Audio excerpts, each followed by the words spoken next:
Hey, what are you doing? What? Oh, just playing a game. You know. What? What game?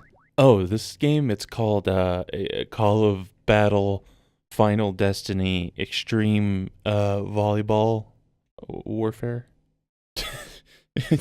aren't those aren't those things like for little babies though? What? What do you mean? Those things is for little baby boys, little young little good little boys. Didn't you like go to Disneyland twice last year? Well, yeah, but like that's just a little game. Hmm.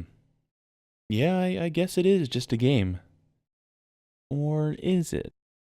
So, if we're going to be talking about the semantics of what makes something a video game and what makes something interactive media, the first thing we should do is define what exactly is a video game.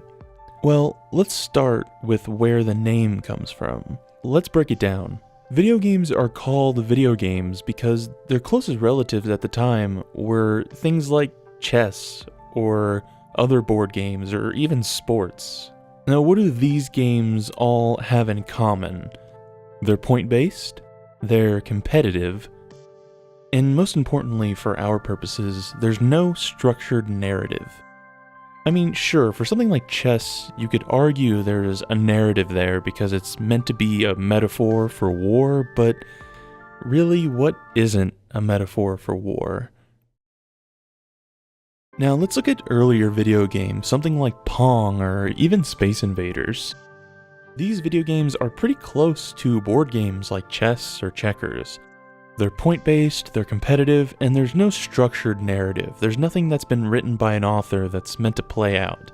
Again, Space Invaders, similarly to chess, has some basic narrative in that there's an implied alien invasion, but outside of giving you motivation, there's really nothing else to this narrative. So over time, games started to add more and more narrative. For instance, Mario added this weird world with turtles and mushrooms and football players, I guess. And you could argue that Zelda added a little bit more with dialogue from this old man, but these games didn't really have a fleshed out story. Eventually, narrative in games advanced even more. Soon we had games that were being praised for their story, games like Chrono Trigger and Final Fantasy VII and Sonic the Hedgehog. So what is the difference between a video game and interactive media?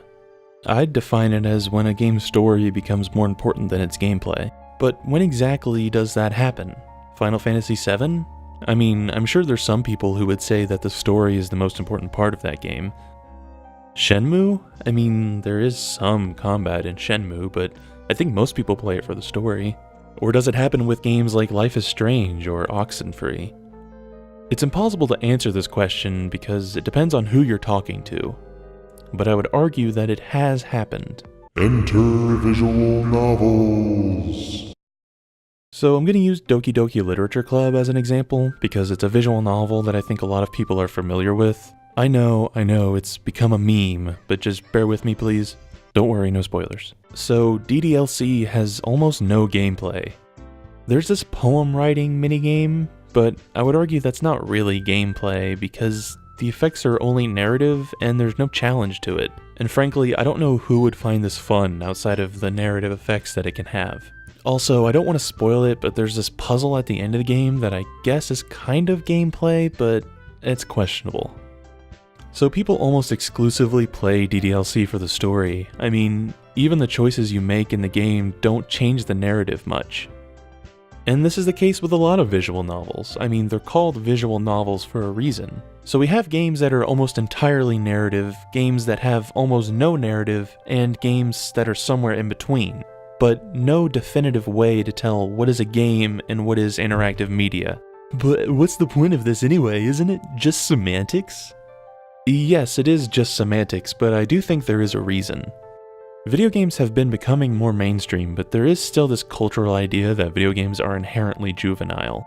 And I think a big reason for that is the fact that they're called games. Games like Life is Strange or Oxenfree could totally breach that mainstream non-gamer market because they're basically interactive movies where you get to control the main character. Now, I don't really care if these people like games, and I don't really care if they think that I'm more juvenile because I like games. I just want more people to experience something that I enjoy. Games as a medium are uniquely capable of offering experiences that no other medium can offer. And just like I want people to read my favorite books, I would want them to have those experiences. If differentiating between video games and interactive media makes those people even a little bit more likely to give those experiences a chance, then it's something I think we should give some thought to. If you were expecting me to give an answer to what is the difference between video games and interactive media, sorry, I don't really have an answer. For what it's worth, I would consider things like visual novels or even things like Life is Strange or Oxenfree to be interactive media, but that's really just my opinion, so take that for what you will. Would differentiating between video games and interactive media bring in audiences that wouldn't otherwise participate in them? I don't know, but I do think it is something interesting to think about. Anyway, thanks for watching. If you watched all the way through this, which if you're hearing this, that means you did, I really appreciate it. This is my first video like this that I've ever made, and I really enjoyed doing it, and I hope to make more in the future, so thank you. If you're interested, I played through a visual novel as research, I guess, called Everlasting Summer, which you can watch here. It's strange, it's Russian, and it's strange. I also played through Oxenfree, which is a game I talked a little bit about in this video. It was really fun, and it's kind of spooky, and it's good, and I enjoyed it. So thanks for watching, and subscribe if you want to see potentially more of stuff like this. Yeah, thanks.